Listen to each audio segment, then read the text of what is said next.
She had won culinary championships in 3 countries, but now Genevieve's only audience was a sink full of crystal glasses and the echo of laughter from the dining room where they planned a wedding that would break her heart. Welcome back, beautiful souls. Hit subscribe and tell me where you're watching from, because tomorrow's story will absolutely move you and you won't want to miss it. Tonight, a millionaire's impossible challenge, a hidden culinary genius, and a love that refuses to stay silent. Let's begin. The marble countertop was spotless, but Genevieve Moreau's hands still moved across it with a cloth, the same methodical circles she'd been making for the past 5 minutes. Through the service door's window, she could see them gathered around the mahogany dining table. Mr. Harrison, his daughter Camille, and the young man who'd driven up in the modest sedan an hour ago. She knew she shouldn't listen, but the kitchen's acoustics carried every word from the dining room like a cruel gift. "So, Adrian," Mr. Harrison's voice boomed with the confidence of a man who'd never been told no. "You want to marry my daughter?" Genevieve's cloth stilled. The young man, Adrian, had kind eyes. She'd noticed when she'd answered the door. The sort of eyes that looked at her face instead of through her, a rarity in this house where she existed like expensive furniture, necessary, but not quite human. "Yes, sir. I love Camille very much." Adrian's voice carried a slight tremor that made Genevieve's chest tighten with recognition. She'd heard that same tone in her own voice years ago, when she'd begged for chances, for recognition, for just one opportunity to prove herself. Mr. Harrison's laughter was sharp as breaking crystal. "Love? How quaint. Tell me, boy, what exactly do you do for a living?" "I'm a teacher, sir. High school literature." "A teacher." The word dripped with disdain. "And what does a teacher make in a year? 30,000? 40? Through the window, Genevieve saw Adrian's shoulders straighten. "It's not about the money, Mr. Harrison. Everything is about money, son. Let me be clear. My daughter has been raised with certain expectations. Private schools, European vacations, a lifestyle that requires substantial means." Camille's voice, soft but strained. "Daddy, please." "Hush, sweetheart. This is business." Mr. Harrison leaned back in his chair, and Genevieve could see the predatory smile that meant someone was about to be devoured. She'd seen it directed at contractors, at business partners, at anyone he deemed beneath him, which meant everyone. "But I'm a sporting man," Harrison continued. "I'll give you a chance to prove your worth. One chance." Genevieve found herself leaning closer to the door, her heart hammering against her ribs. "There's a dish, coq au vin de Bourgogne, my late wife's favorite. She learned the recipe from a Michelin-starred chef in Lyon. If you can recreate it to my satisfaction." He paused, savoring the moment. "You have my blessing to marry Camille." The silence stretched like a held breath. I've never cooked anything like that, sir." "Then you'd better learn quickly. You have until Sunday evening, 1 week." Harrison's chair scraped against the hardwood. "Oh, and to make it interesting, when you fail, and you will fail, you'll leave and never contact my daughter again." "Daddy, this is insane." "It's fair, Camille. If he truly loves you, he'll find a way." Genevieve heard footsteps, the rustle of movement. Through the window, she watched Adrian stand on unsteady legs, his face pale but resolute. As the dining room emptied, Genevieve remained frozen by the door, her mind spinning. Coq au vin de Bourgogne. She knew that dish, knew it intimately. The way the wine reduced to silk, the precise balance of herbs that could make or break the entire preparation, the technique for the pearl onions that separated amateurs from masters. She'd prepared it for the final round of the Bocuse d'Or competition in Lyon, where she'd placed second among 300 of the world's finest chefs. That was before everything fell apart, before she became invisible. The service door swung open, and Camille entered, her face flushed with embarrassment and anger. "Genevieve, I'm so sorry you had to hear that." "It's all right, Miss Camille." The lie came automatically, practiced from years of making herself small. It's not all right. Daddy can be so— Camille's hands fluttered helplessly. Adrian's a wonderful man. He shouldn't have to prove himself like this. Genevieve nodded, not trusting her voice. In the dining room she could hear Mr. Harrison on the phone, probably already planning how to spend his Sunday evening celebrating Adrian's humiliation. That night, alone in her small room above the garage, Genevieve sat on her narrow bed and stared at the photo she kept hidden in her jewelry box. A younger version of herself, radiant in chef's whites, holding a silver medal while cameras flashed around her. Before the scandal that wasn't her fault but destroyed her reputation anyway. Before she learned that talent meant nothing without the right connections, the right skin color, the right last name. What would you do if you had a chance to reclaim your dreams? Share your thoughts. Sometimes our greatest strengths hide in the shadows, waiting for the right moment to shine. She touched the glass covering her face in the photo, remembering the weight of that medal. The taste of almost victory. Tomorrow, Adrian would probably ask the other staff about the dish. He'd search the internet, maybe even try to hire a cooking instructor. He'd fail, just like Harrison planned. Unless— Genevieve closed the jewelry box with a soft click and made a decision that would change everything. The morning sun cast long shadows across the Harrison estate's kitchen. But Adrian barely noticed the beauty of the light streaming through the tall windows. He sat hunched over his laptop at the breakfast bar, surrounded by printed recipes and scrawled notes that looked more like battle plans than cooking instructions. Coco vin de Bourgogne, he muttered, scrolling through another YouTube video. The French chef on screen made it look effortless. Wine reduction, herb bouquet, pearl onions that gleamed like jewels. Adrian's stomach churned with the certainty of failure. The soft click of heels on marble made him look up. Camille approached with 2 cups of coffee, her face drawn with worry lines that hadn't been there a week ago. "Any progress?" she asked, settling beside him. "Define progress." Adrian gestured at the chaos of papers. "I've watched 17 videos, read 23 recipes, and I'm more confused than when I started. Did you know there are 14 different ways to prepare pearl onions alone?" Camille's laugh held no humor. "Daddy knows what he's doing. This isn't about cooking, it's about humiliation." "Maybe." Adrian closed the laptop with a snap. "But I'm not giving up. I can't." The kitchen door whispered open, and Genevieve entered carrying a basket of fresh herbs from the garden. She moved with the quiet efficiency Adrian had noticed before, as if she'd learned to take up as little space as possible in the world. "Good morning, Miss Camille." "Mr. Adrian." Her voice was soft, professionally neutral. "Morning, Genevieve." Adrian noticed she'd addressed him as Mr., a small courtesy that most of the staff had quickly abandoned once they'd learned he was just a teacher courting above his station. Genevieve began arranging the herbs in water, her movements precise and practiced.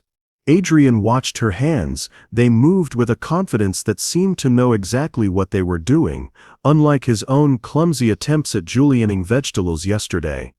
"Genevieve," Camille said suddenly, "you've worked in this kitchen for 3 years. Have you ever seen anyone make Daddy's dish?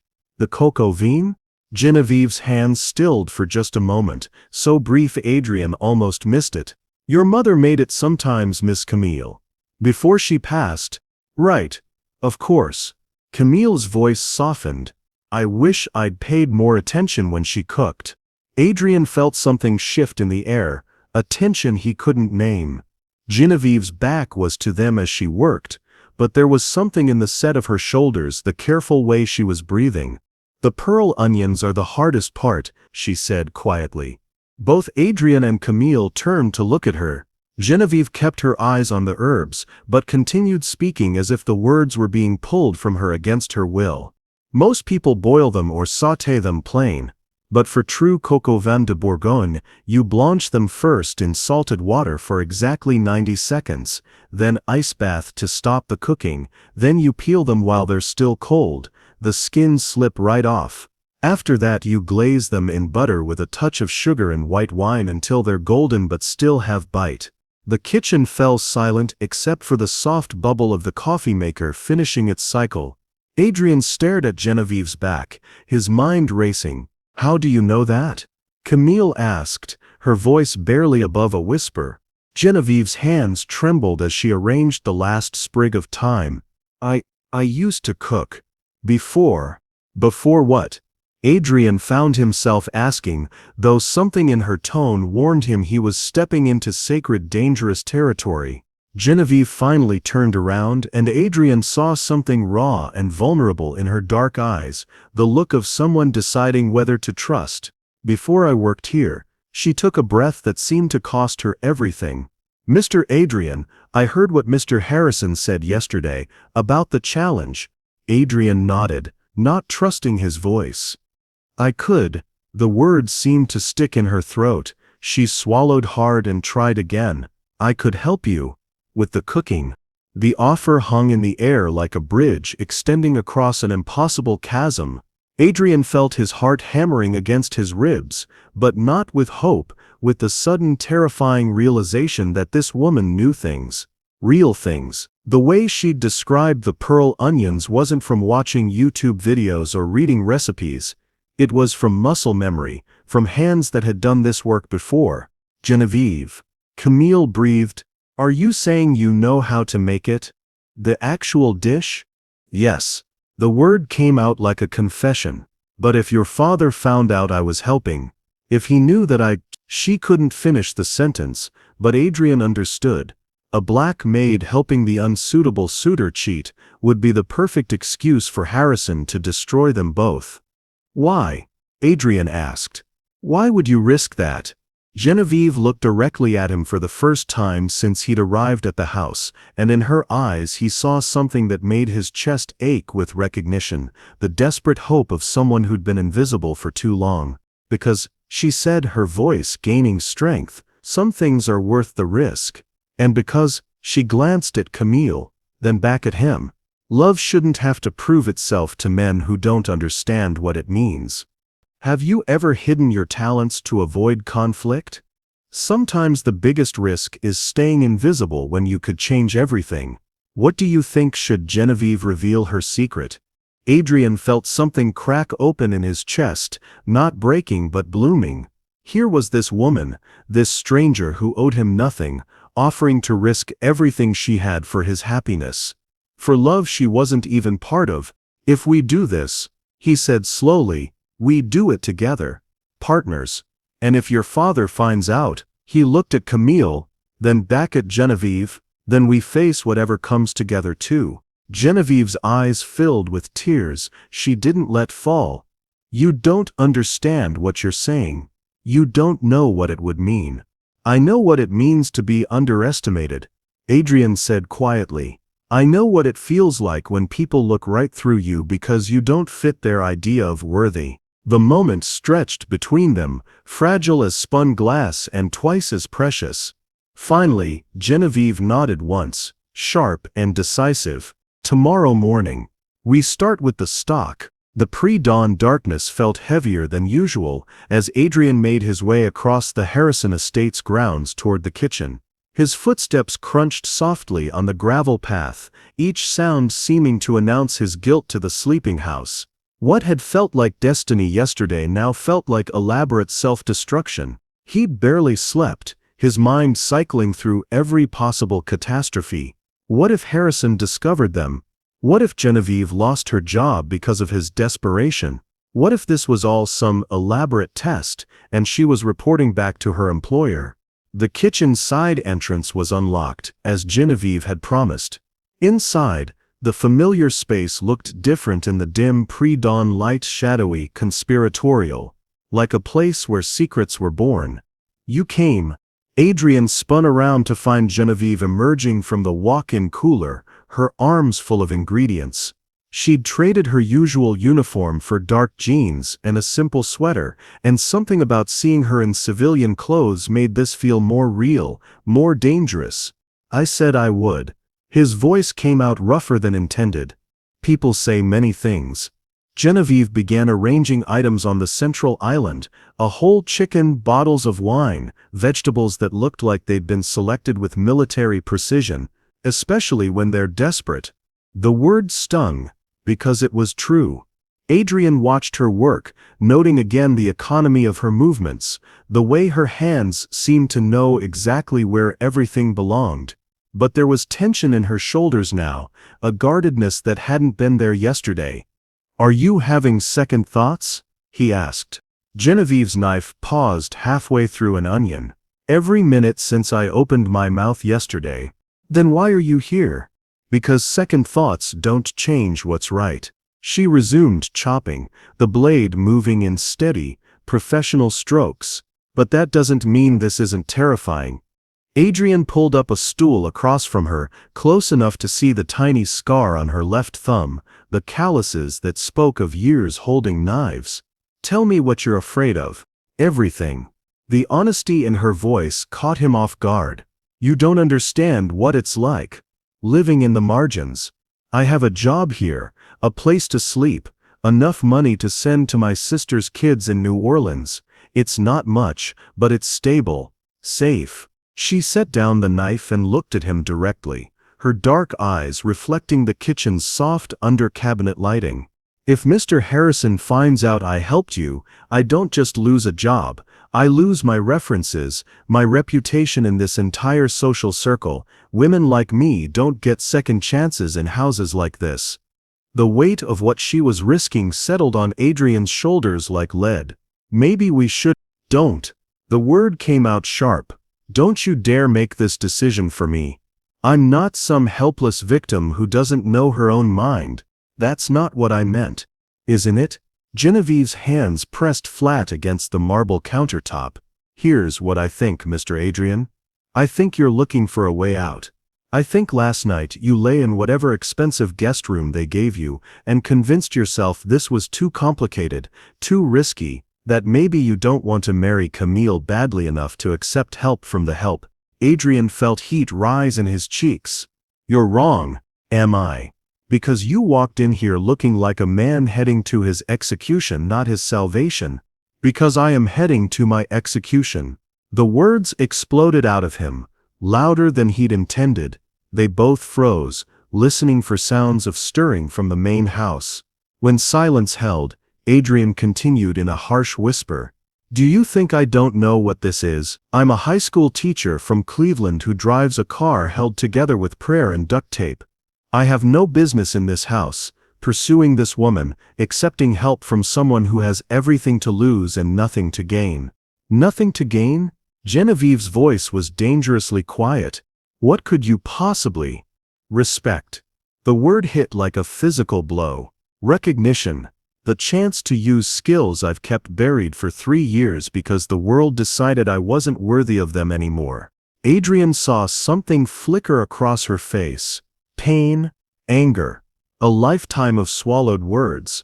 "What happened to you before you came here?" Genevieve turned away, busying herself with rearranging ingredients that were already perfectly arranged. "That's not your concern." "Maybe not. But if we're going to be partners in this insanity, don't I deserve to know what I'm partnering with? A woman who knows how to cook." Her voice had gone flat, professional. "That's all you need to know." The kitchen fell silent, except for the soft hum of appliances.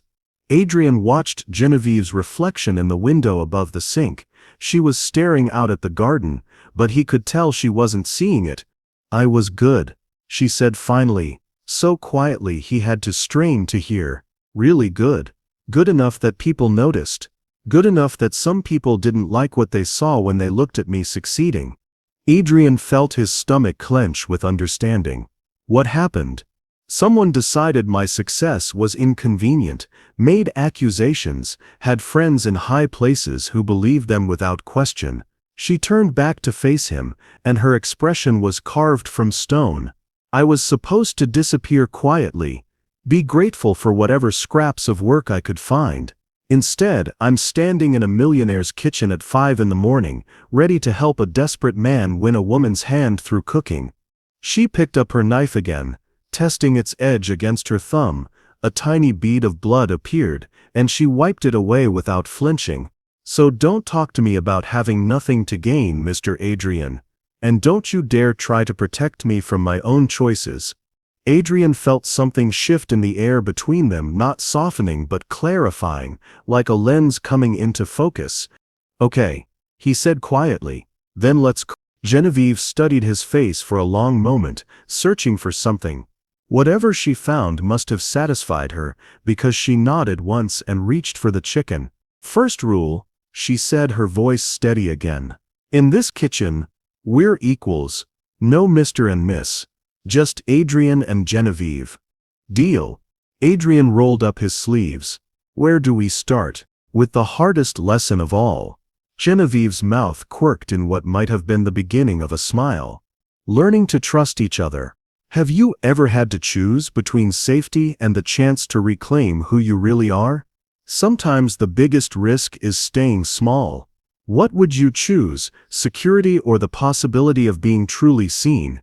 Outside, the first hints of dawn were beginning to touch the horizon, and in the kitchen, two people who had every reason to walk away instead reached for the same cutting board. The kitchen had transformed into something Adrian barely recognized. Every surface held purpose, cutting boards arranged like battle stations, mise-en-place bowls, lined up with military precision, 3 different sizes of saucepans simmering at carefully controlled temperatures. This wasn't the casual cooking he'd attempted in his studio apartment. This was orchestration. "Your knife grip is wrong." Genevieve appeared at his elbow, her presence close enough that he caught the scent of vanilla and something earthier, maybe thyme from the herb garden. "You're holding it like a pencil. It should be an extension of your hand." She reached around him to adjust his fingers on the handle, her dark hand covering his pale one. The contact was brief, professional, but Adrian felt an unexpected jolt of electricity. "Like this?" He attempted to mirror her grip. "Better. Now rock the blade. Don't lift it completely. Let the knife do the work." She demonstrated on her own cutting board, reducing an onion to perfect brunoise with fluid motions that looked like dancing. Cooking isn't about force, it's about finesse. Understanding. Adrian tried to copy her technique, his movements clumsy by comparison. A piece of carrot shot across the counter and landed in the sink. "I'm hopeless." "You're learning." Genevieve moved to the stove, where the stock had been simmering for 2 hours. She lifted the ladle, tasted, considered. Her face revealed nothing, but Adrian found himself holding his breath.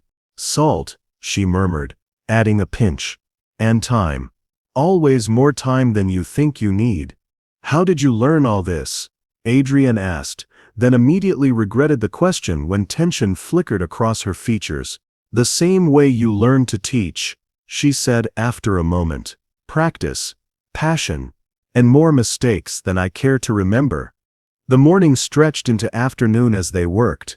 What had started as a cooking lesson gradually became something else, a dance of shared space and common purpose. When Adrian moved left, Genevieve flowed right. When she reached for ingredients, he anticipated her needs, passing tools before she asked.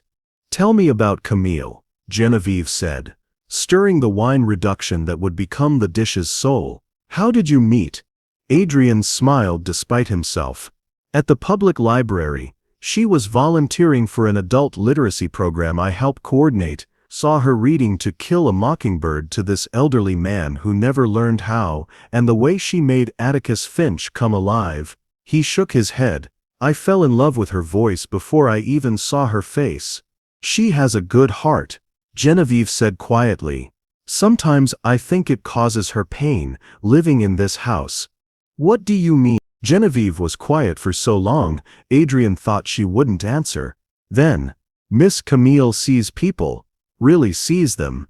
In a family like hers, that's not always considered an asset." Adrian thought about Camille's embarrassment during her father's challenge, the way she'd apologized for something that wasn't her fault. She apologizes for him a lot. She apologizes for existing in the same house as him. Genevieve tasted the reduction again, nodded with satisfaction. "This is ready for the next phase." They worked in companionable silence for a while, the kitchen filling with aromas that made Adrian's mouth water despite his nerves. But as the afternoon wore on, he noticed Genevieve growing increasingly tense, checking the clock with growing frequency. "What's wrong?" he asked. "Mr. Harrison usually returns from his office by 4:30. It's 4:15. As if summoned by her words, they heard the unmistakable rumble of Harrison's Mercedes in the driveway. Genevieve moved with sudden urgency, covering pots, wiping down surfaces, transforming the evidence of their collaboration into innocent meal preparation. "Go," she whispered. "Use the side door." "What about, I'll clean everything." "Go." But it was too late. The kitchen door swung open, and Harrison strode in, still in his expensive suit, his presence filling the room like cold air. His eyes swept the kitchen, taking in the multiple pots, the lingering aromas, Adrian's presence. Well, his voice carried that familiar predatory amusement. "What do we have here?" "Mr. Harrison." Adrian straightened, trying to project confidence he didn't feel. "I was bothering my staff, it seems."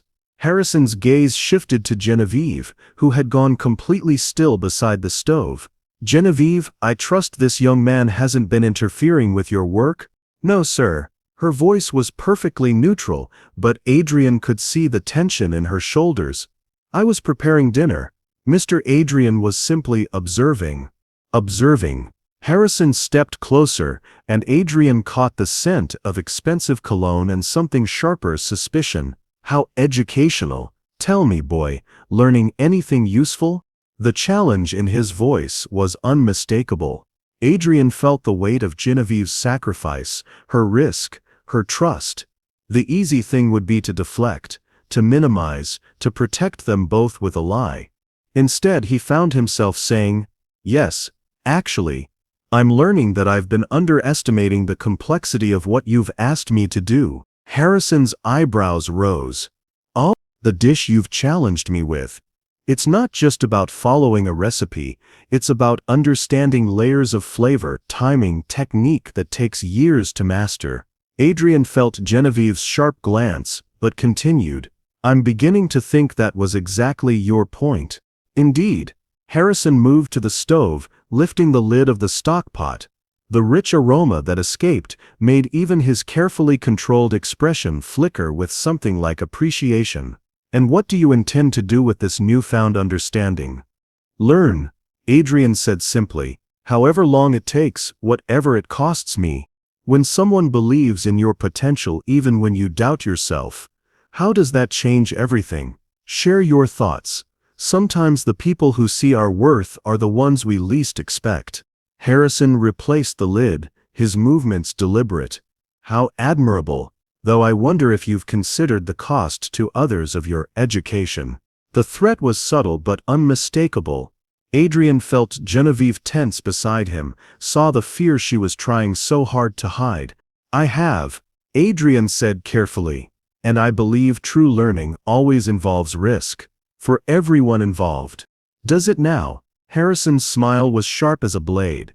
"Well then, by all means, continue your education. But remember, boy, in this house there are consequences for failure, and they extend far beyond your own disappointment."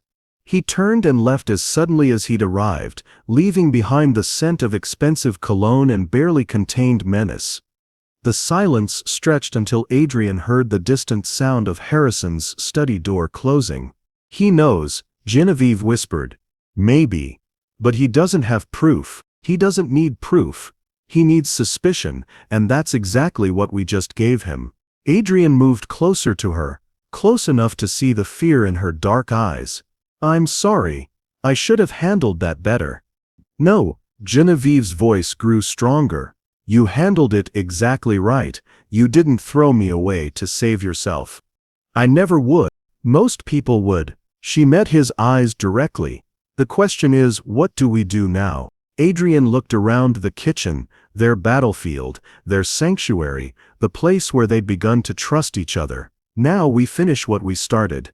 The next morning arrived gray and heavy with the promise of rain.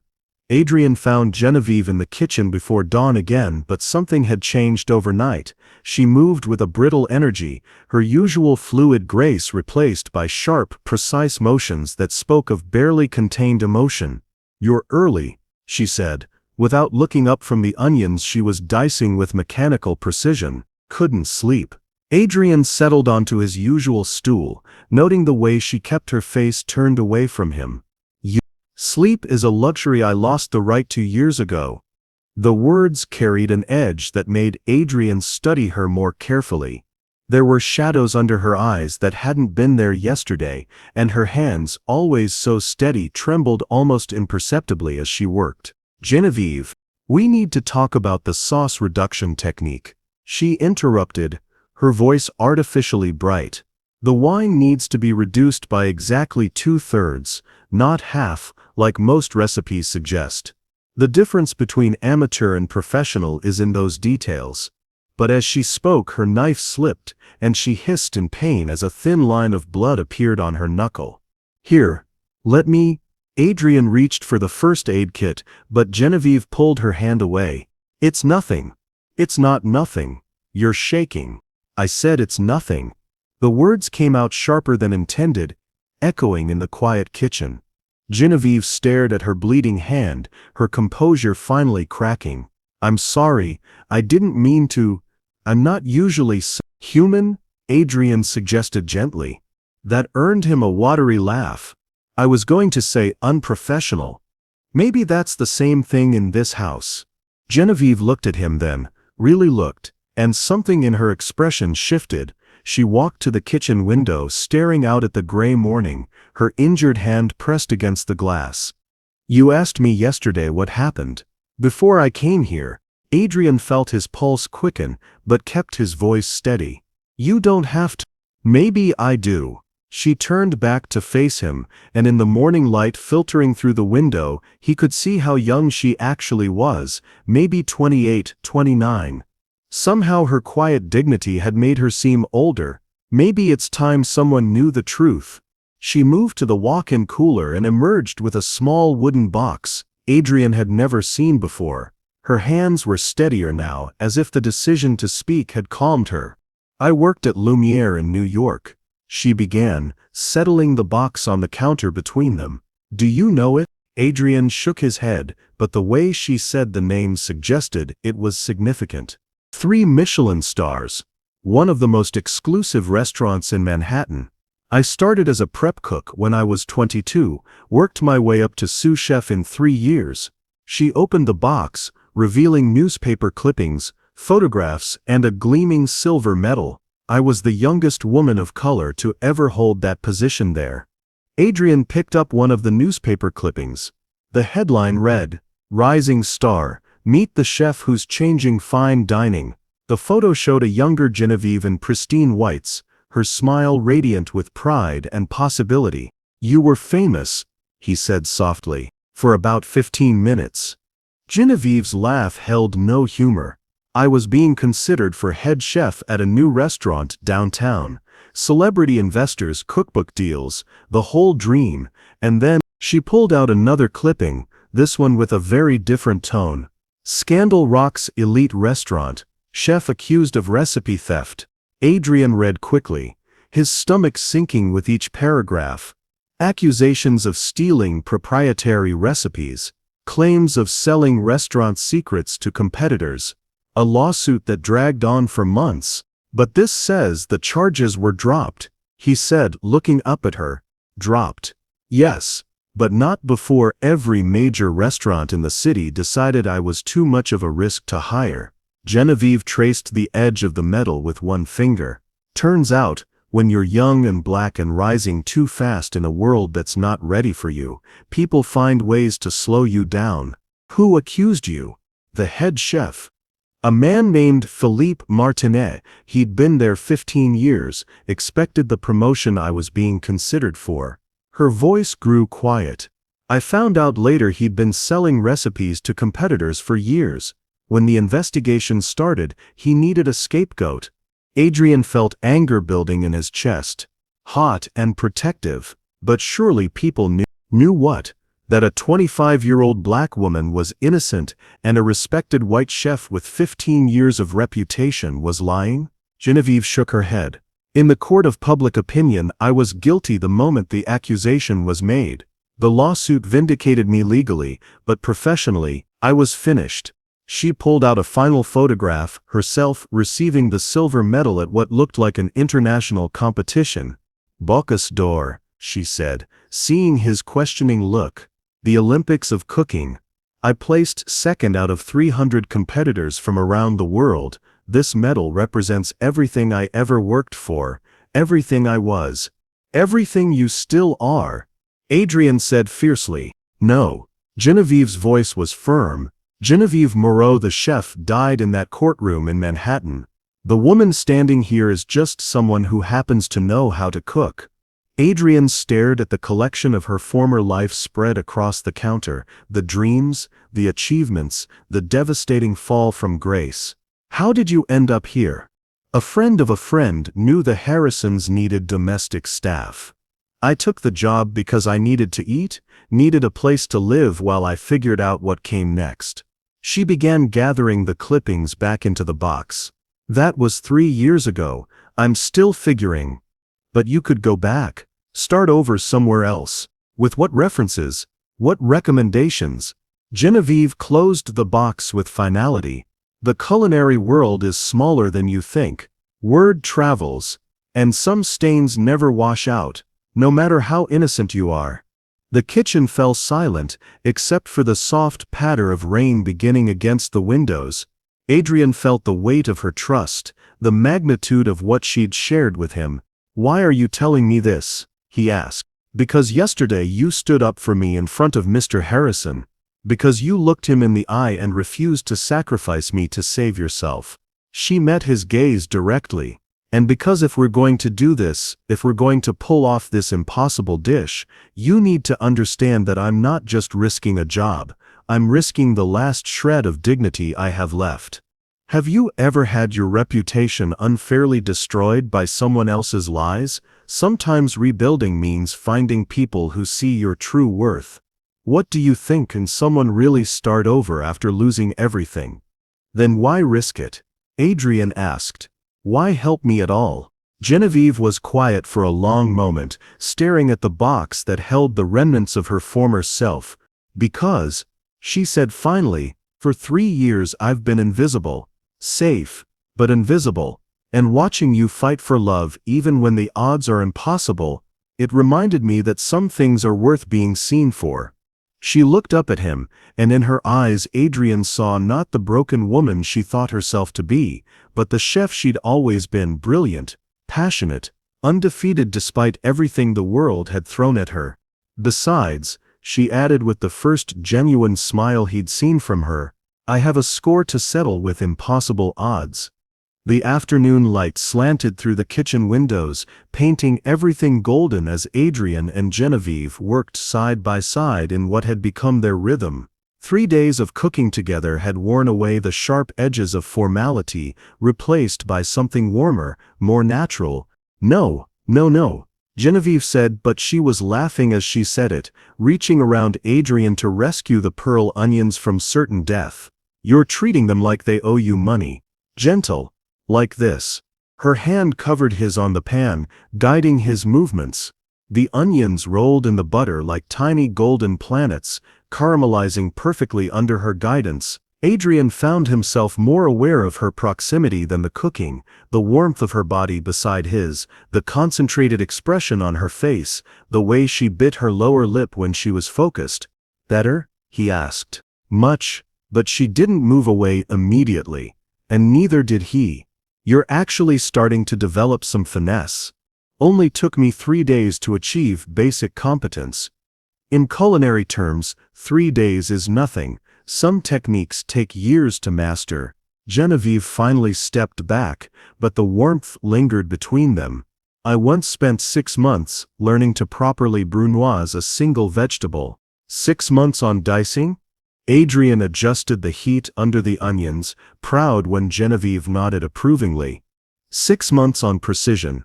On understanding that cooking isn't just about following instructions, it's about developing an intuitive relationship with your ingredients. She moved to check the wine reduction, tasting it with the same concentrated attention a musician might give to tuning an instrument.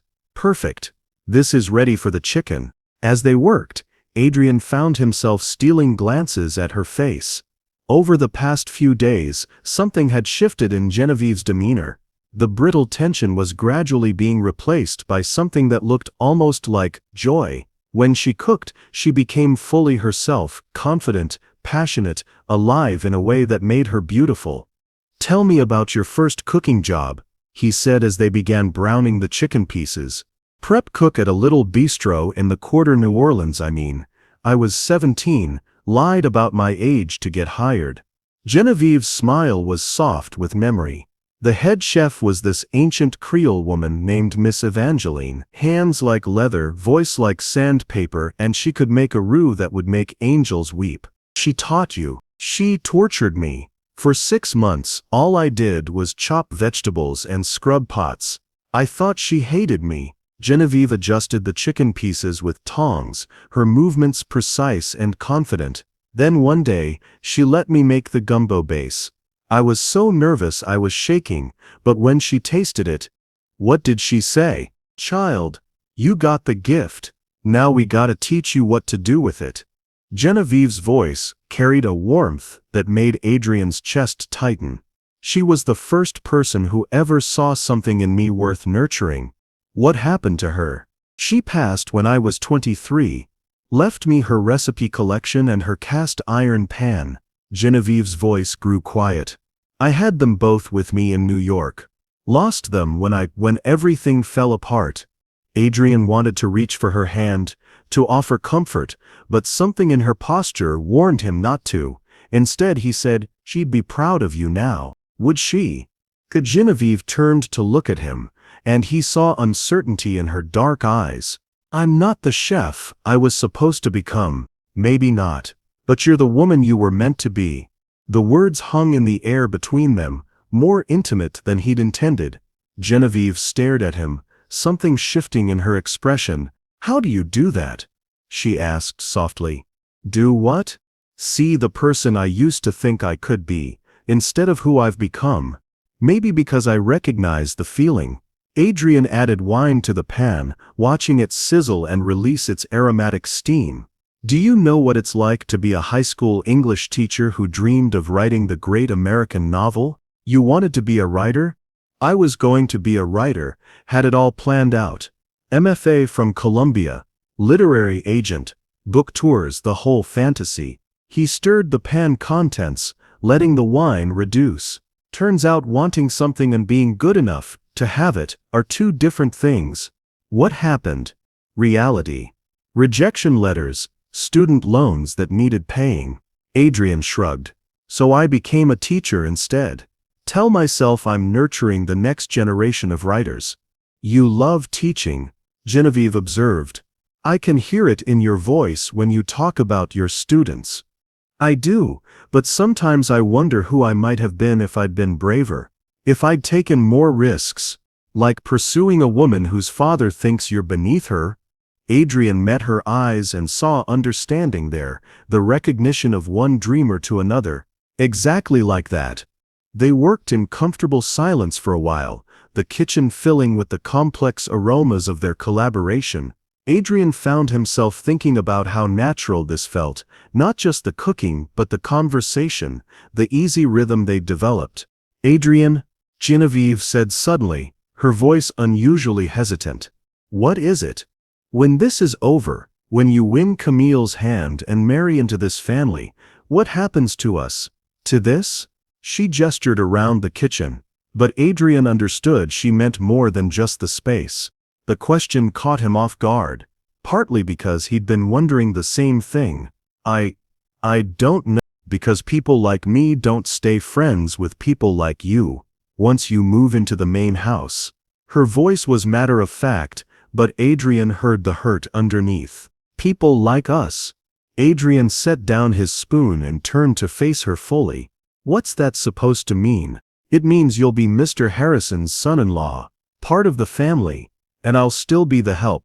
No, the word came out more forcefully than he'd intended. That's not who we are, not who I am. Isn't it?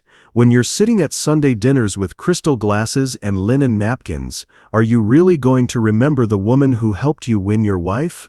Adrian felt something fierce rise in his chest. Genevieve, look at me. She did, reluctantly. You're not just some woman who helped me, he struggled for words that could capture what she'd become to him in these few short days. You're the person who saw something worth saving in a desperate man's dream.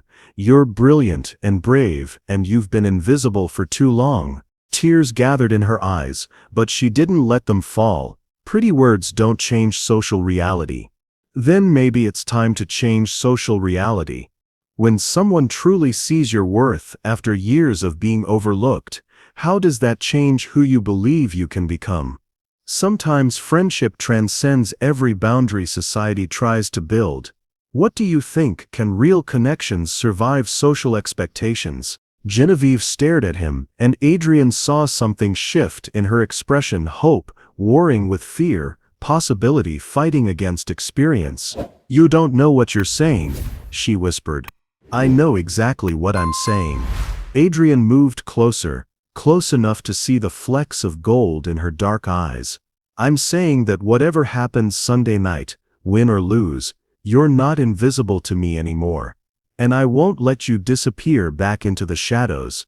For a moment, the kitchen was silent, except for the gentle simmer of their perfect sauce. Then Genevieve smiled, not the careful professional expression she usually wore, but something radiant and real. In that case, she said, her voice stronger now, we'd better make sure you win. Saturday morning arrived with the weight of finality. Tomorrow was the challenge, and Adrian should have felt confident. The past week had transformed him from a hopeless amateur into something approaching competent. But as he entered the kitchen, he found Genevieve standing rigid by the window, her entire body radiating tension. What's wrong? He asked immediately.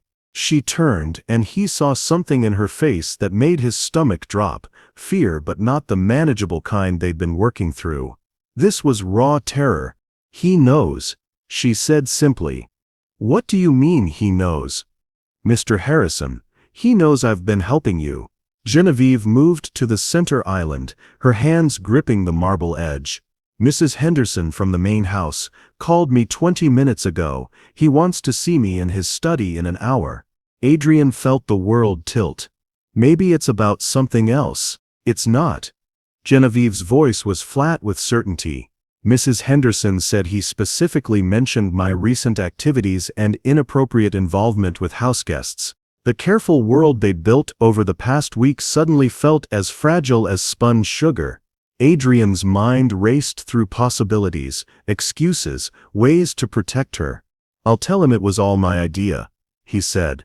That I pressured you into helping, that you had no choice. No. Genevieve's voice was sharp. That just makes it worse.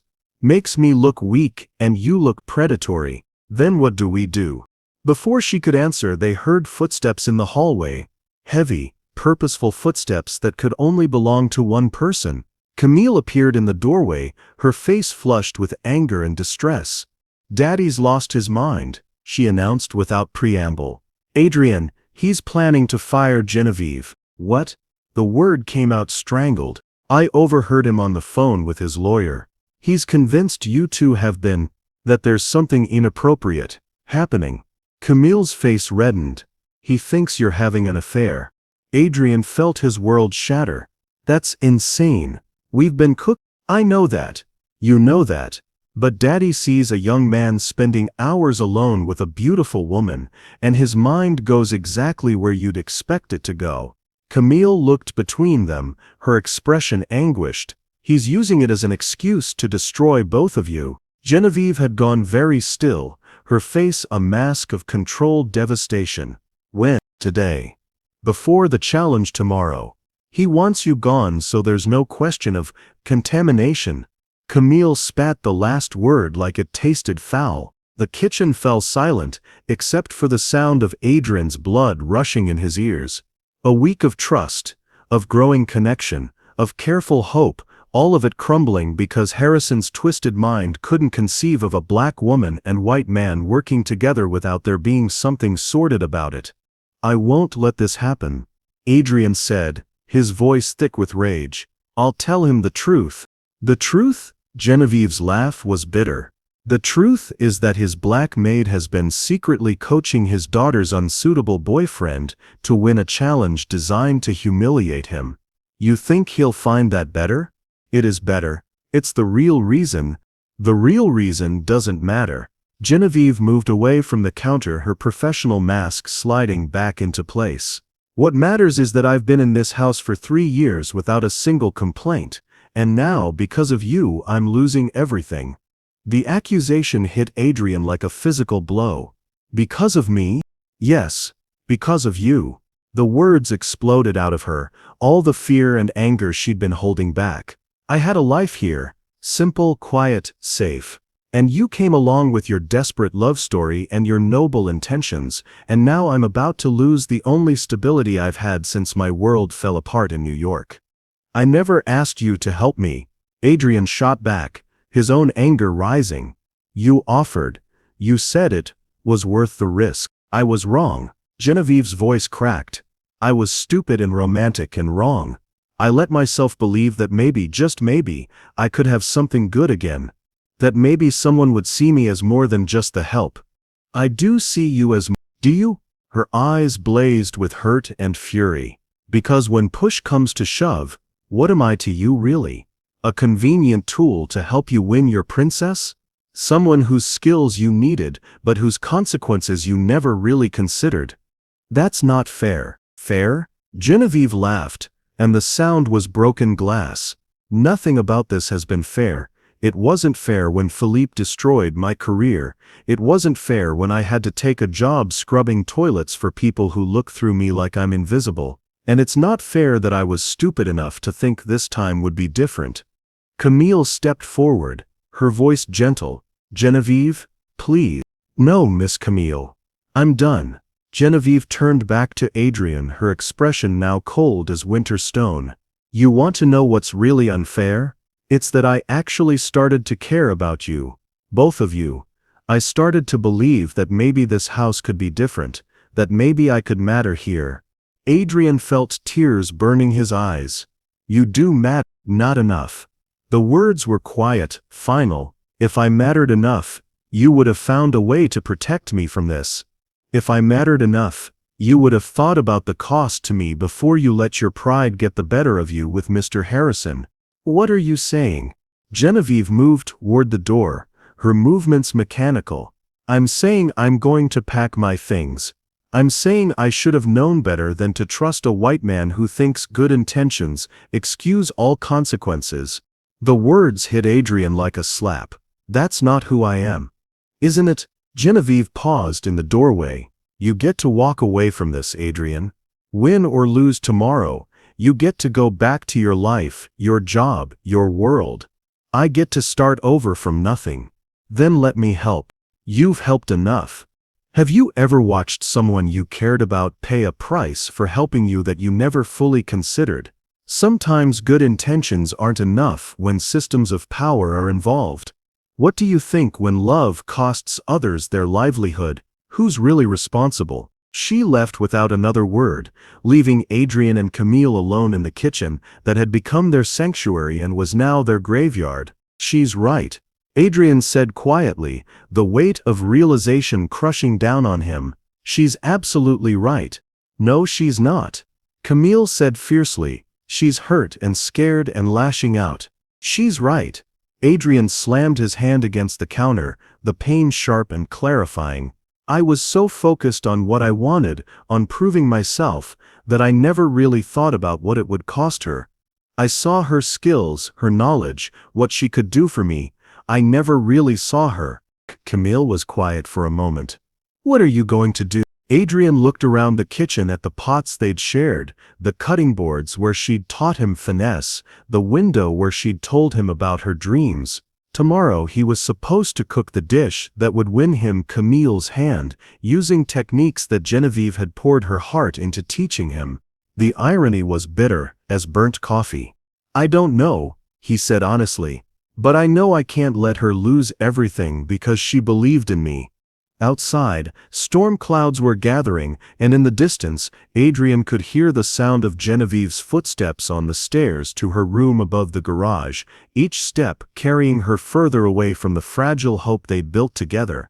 Adrian sat alone in the kitchen as evening shadows stretched across the floor, surrounded by the remnants of a week's worth of dreams.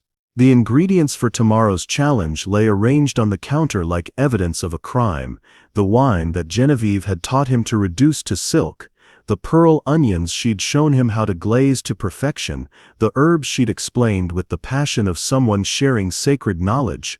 Everything he needed to win Camille's hand was here. Everything except the woman who'd made it possible. The house around him was too quiet. Genevieve's room above the garage had been dark for hours, and he'd caught glimpses of Harrison through the study window, pacing like a predator scenting victory. Tomorrow's challenge would be a massacre, and Harrison knew it. Without Genevieve's guidance, Adrian would fail spectacularly, and both women would pay the price. Camille would lose her chance at love, and Genevieve would be cast out in disgrace. The perfect punishment for daring to hope. Adrian's phone buzzed. A text from Camille. "Daddy's gloating. Says tomorrow will be educational for everyone involved. I'm scared." Another buzz, this one from his principal. "Hope your weekend is going well. Looking forward to hearing about your engagement on Monday." The cruel optimism of that message made Adrian's chest ache. By Monday, there would be no engagement. There would only be the wreckage of 3 lives destroyed by one man's need to prove his superiority. A soft knock interrupted his spiral of self-recrimination. Adrian looked up to see Mrs. Henderson, the head housekeeper, standing in the doorway. Her kind face was creased with worry. "Mr. Adrian, I hope you don't mind the intrusion." "Of course not. Is everything all right?" Mrs. Henderson stepped into the kitchen, wringing her hands. "It's Genevieve, sir. She's in her room, packing, but she's crying something fierce. Been at it for hours." The words hit Adrian like physical blows. "I know, I wish I could. Begging your pardon, sir, but what you could do is fight for her." Adrian looked up sharply. Mrs. Henderson had worked in this house for 15 years, had perfected the art of invisible service. For her to speak so directly was unprecedented. "I don't understand. That girl has been nothing but professional since the day she arrived. Never complained, never caused trouble, never asked for anything she wasn't owed." Mrs. Henderson moved closer, her voice dropping to a whisper. "But these past few days, I've seen her smile. Really smile. First time in 3 years. Mrs. Henderson, I know what you've been doing in this kitchen. Cooking lessons, yes, but more than that. You've been treating her like she matters, like she's visible." The older woman's eyes were fierce. "That's a gift, Mr. Adrian. And gifts like that don't come along often in a life like hers." Adrian felt the weight of her words settling in his chest. "It doesn't matter now. Mr. Harrison is going to fire her, and there's nothing I can do to stop it. Isn't there?" Before Adrian could ask what she meant, Mrs. Henderson was gone, leaving him alone with a question that echoed in the empty kitchen. Hours passed. Adrian walked the grounds, stood under Genevieve's window, started a dozen text messages he couldn't finish. As midnight approached, he found himself back in the kitchen, staring at the ingredients that represented everything he'd thought he wanted. That's when he saw it. Sitting on the counter, partially hidden behind a canister of flour, was Genevieve's wooden box, the one that contained the remnants of her former life. She must have forgotten it in her haste to pack, or maybe she'd left it intentionally. Adrian opened it with trembling fingers. The newspaper clippings were there, the photographs, the silver medal, but underneath them, something new, a folded piece of paper with his name written in Genevieve's careful script. "Adrian, I owe you an apology. Not for what I said, that was all true, but for how I said it. You're not the villain in this story. You're just another person who dared to want something in a world designed to punish that kind of hope. I want you to know that these past few days have been the happiest I've had since New York. For a little while I remembered who I used to be, who I might still be if the world were different. Tomorrow, cook the dish, win Camille, be happy, and when you're sitting at Sunday dinners in the main house, remember that love, real love, sees people. All people. Don't let them make you forget that. The reduction technique we practiced needs exactly 7 minutes at medium heat, no more no less. The pearl onions should sound like gentle rain when they're ready. And the herbs, fresh thyme, never dried. Those are the secrets that matter. Cook with your heart, not just your hands. That's what Miss Evangeline would have told you. Thank you for seeing me, even when I couldn't see myself. Genevieve. P.S. The medal is yours. It never really belonged to me anyway. It belongs to the dream of what cooking can be when it brings people together instead of keeping them apart. Adrian read the letter 3 times, tears blurring his vision. She was giving him everything, her techniques, her secrets, even the symbol of her greatest achievement. She was ensuring his victory while accepting her own defeat with a grace that humbled him. But as he sat in that quiet kitchen, surrounded by the tools and ingredients of tomorrow's challenge, Adrian realized something that changed everything. He didn't want to win like this. More than that, he couldn't win like this. Not when victory meant stepping on the dreams of the woman who'd taught him that cooking was about more than following recipes. Not when succeeding meant accepting that some people were disposable. Adrian looked at the silver medal gleaming in the soft kitchen light, and for the first time since this whole ordeal began, he knew exactly what he had to do. It would cost him everything he thought he wanted, but maybe, just maybe, it would give him something he actually needed. Have you ever had to choose between getting what you wanted and doing what was right? Sometimes the greatest victory comes from refusing to win at someone else's expense.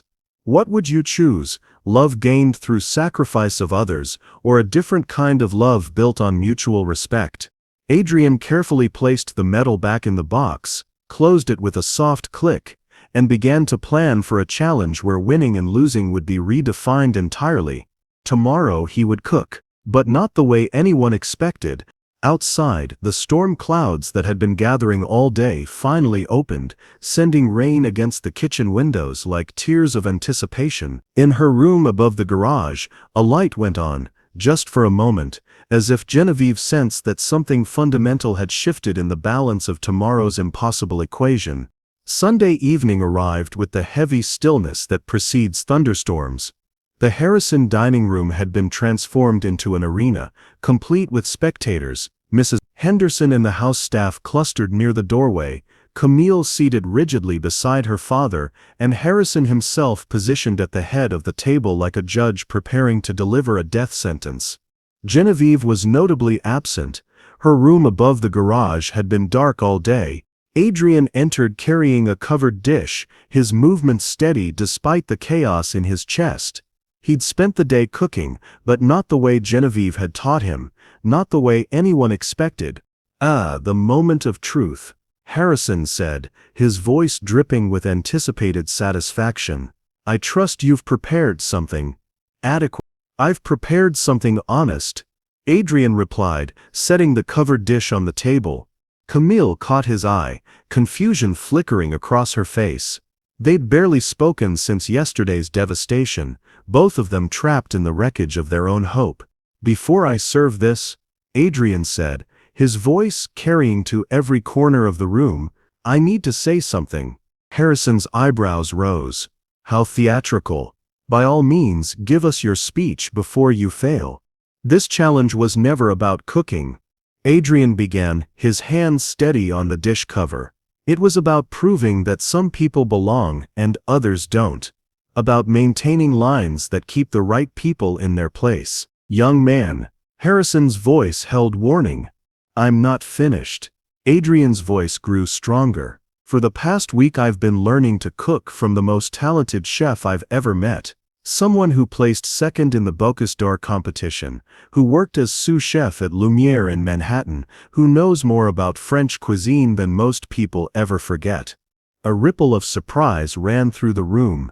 Harrison's expression shifted from smug anticipation to something sharper. I learned about wine reductions that take exactly 7 minutes to reach perfection. About pearl onions that should sound like gentle rain when they're properly glazed. About the difference between cooking and creating art. Adrian lifted the cover from his dish. What was revealed made everyone in the room gasp. Not the elegant coq au vin they'd expected, but a simple meal of red beans and rice, perfectly prepared and garnished with fresh herbs. "What the hell is this?" Harrison's voice was deadly quiet. "This," Adrian said, "is honesty. This is a dish I learned to make from my grandmother in Cleveland. It's not French, it's not fancy, and it won't impress anyone at your country club." Camille stared at him as if he'd lost his mind. "Adrian, what are you doing?" "I'm choosing what matters." He looked directly at Harrison. "Sir, I could have made your coq au vin. I learned how from Genevieve Moreau, the woman you're planning to fire for the crime of being excellent at something you never bothered to notice." Mrs. Henderson stepped forward from the doorway, her face pale but determined. "Mr. Harrison, if I may." "You may not," Harrison snapped, but Adrian continued as if he hadn't spoken. "I could have followed her instructions, used her techniques, won your challenge through her expertise, but that would have made me exactly what you already think I am, someone who takes what doesn't belong to him and calls it earned." Adrian served himself a small portion of the beans and rice, then set down the serving spoon. "So instead I cooked what I actually know how to cook.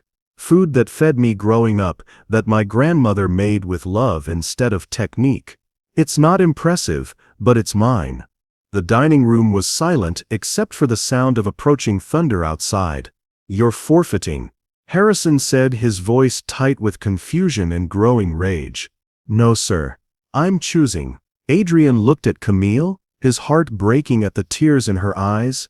"Camille, I love you. But I won't marry you by stepping on someone else's dreams, and I won't let you marry someone who would. This is insane." Harrison exploded, rising from his chair. "You're throwing away everything for some misguided notion of nobility." "I'm throwing away a lie for the chance at truth." The kitchen door swung open, and Genevieve appeared, still in her traveling clothes, her suitcase in her hand. She must have heard the commotion from outside. Her eyes took in the scene, the red beans and rice, Adrian's defiant stance, Harrison's fury. "I was leaving," she said quietly, "but I heard shouting, and I thought." Her gaze fell on the dish, and understanding dawned in her eyes. "Adrian, what have you done?" "What I should have done from the beginning." He turned to face her fully. "I should have told Mr. Harrison that his challenge was impossible for me, but not for you, that if he wanted to see real culinary excellence, he should have been paying attention to the genius working in his own kitchen." "Stop this nonsense," Harrison commanded, but his voice lacked its usual authority. Something in the room had shifted, and even he could feel it. Adrian ignored him, speaking directly to Genevieve. "I should have said that if he was looking for someone worthy of respect, worthy of opportunity, worthy of being seen, he should have looked at the woman who's been invisible in his house for 3 years. Genevieve's suitcase slipped from her fingers, hitting the floor with a soft thud. "Instead," Adrian continued, "I let you risk everything to help me, and then I let you pay the price alone. I'm sorry. For all of it." "You foolish boy," Harrison snarled. "Do you have any idea what you've just sacrificed?" But before Adrian could answer, Camille rose from her chair, her face wet with tears, but shining with something that looked like pride. "No, Daddy," she said, her voice stronger than Adrian had ever heard it. "Do you have any idea what he just won?" She moved to stand beside Adrian, taking his hand. "He just proved he's exactly the kind of man I want to marry. Someone who sees people's worth, who chooses what's right over what's easy." "Camille, don't be ridiculous." "I'm not being ridiculous, I'm being clear." She looked at her father with new steel in her eyes. "Adrian is going to be my husband. Not because he passed some arbitrary test, but because he failed it in exactly the right way. When have you seen someone choose integrity over advantage?" Sometimes the greatest love stories aren't about winning someone's hand, but about becoming someone worthy of being loved. Share your thoughts. What does it really mean to prove you're worthy of love? Harrison stared at his daughter as if seeing her for the first time. You can't be serious. I've never been more serious about anything. Camille squeezed Adrian's hand. And if you can't accept that, then maybe it's time I moved out of this house and made a life where love is valued more than status. The silence stretched until it was broken by an unexpected sound, slow, deliberate applause. Everyone turned to see Genevieve clapping, tears streaming down her face, but smiling wider than Adrian had ever seen. Beautiful, she said, her voice thick with emotion. Absolutely beautiful. Harrison looked around the room at his daughter holding the hand of the man who just defied him, at his staff watching with open admiration, at Genevieve applauding the destruction of his carefully laid plans. He struggled for words. This is not how this was supposed to end. No, Adrian said quietly. It's how it was supposed to begin. What happened next surprised everyone, most of all Harrison himself. He looked at the simple dish of red beans and rice, then at Adrian's face, not the desperate, eager-to-please expression he'd expected, but something calm and resolved. He looked at his daughter, seeing perhaps for the first time not an extension of his own ambitions, but a woman making her own choice. And finally he looked at Genevieve. Really looked and saw not the invisible servant he'd dismissed, but a person of substance and dignity who'd been standing in his house all along. Genevieve, he said, his voice strangely quiet. Yes, sir? Mrs. Henderson tells me you're accomplished in the culinary arts. Genevieve lifted her chin. I was once. Harrison was quiet for a long moment, the weight of recognition settling over him like a heavy coat.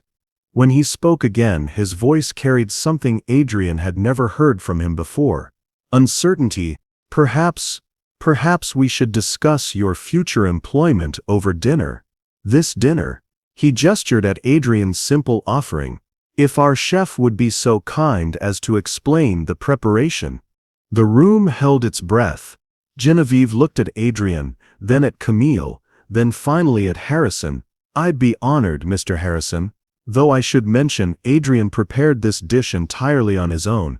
I can see the love in every grain of rice.